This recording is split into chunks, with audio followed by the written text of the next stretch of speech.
दोस्तों, middle east में लगी आग अब पाकिस्तान के दरवाजे तक पहुंच गई है।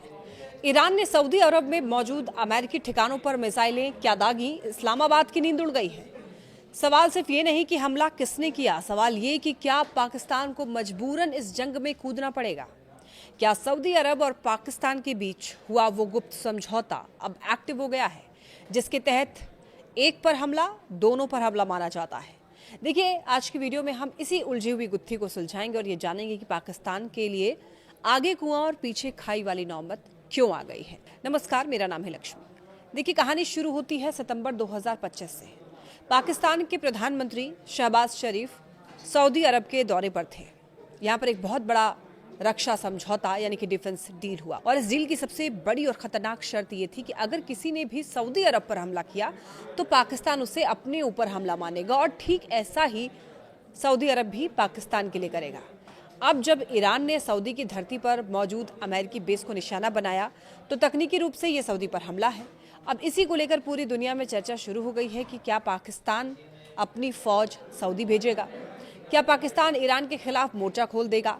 देखिए, हाल ही में पाकिस्तान की विदेश मंत्री इशाक डार ने खुद कबूला कि उन्होंने ईरान को साफ साफ बता दिया है कि भाई, हमारा सऊदी के साथ पक्का रक्षा समझौता है, हम पीछे नहीं हट सकते हैं। जैसे ही ईरान के हमले हुए उसके तुरंत बाद शनिवार को सऊदी अरब के रक्षा मंत्री खालिद बिन सलमान सीधे पाकिस्तान के आर्मी चीफ जनरल असीम मुनीर से मिले।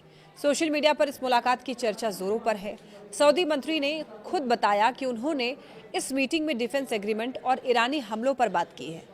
अब आप खुद सोचिए, जंग के माहौल में दो देशों के रक्षा प्रमुख अगर पुरानी डील की फाइलें खोल रहे हैं तो दाल में कुछ काला तो जरूर है। सऊदी अरब अब पाकिस्तान से उस वादे को निभाने की उम्मीद कर रहा है जो 2025 में किया गया था।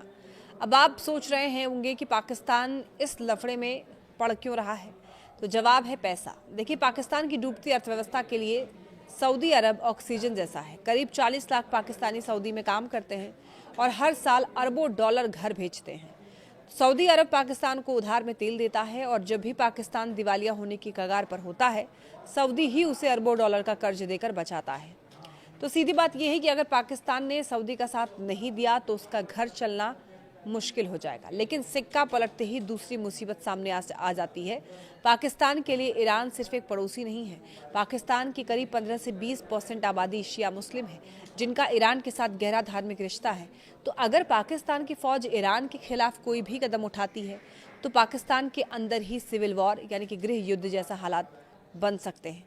पहले ही कराची और लाहौर जैसे शहरों में ईरान के समर्थन में प्रदर्शन शुरू हो चुके हैं। ईरान ने भी पाकिस्तान को चेतावनी दी है कि हमारी दुश्मनी अमेरिका से है, तुम अपनी जमीन का इस्तेमाल हमारे खिलाफ मत होने देना। तो क्या पाकिस्तान सीधे जंग में कूदेगा? देखिए, एक्सपर्ट्स का कहना है कि शायद नहीं। मिडिल ईस्ट आई की एक रिपोर्ट के मुताबिक इस समझौते का मतलब ये नहीं है कि पाकिस्तान को कल ही अपनी टैंक लेकर बॉर्डर पर पहुंच जाना है। पाकिस्तान कूटनीति का सहारा ले सकता है, जैसे कि हथियार सप्लाई करना या खुफिया जानकारी साझा करना। लेकिन एक बात तो तय है कि शहबाज शरीफ और जनरल मुनीर के लिए ये वक्त इम्तिहान का है। एक तरफ सऊदी का एहसान और दूसरी तरफ ईरान से पड़ोसी घर का रिश्ता। आपको क्या लगता है, क्या पाकिस्तान को सऊदी अरब की खातिर ईरान से दुश्मनी मोल लेनी चाहिए? अपनी राय कमेंट में जरूर बताइए।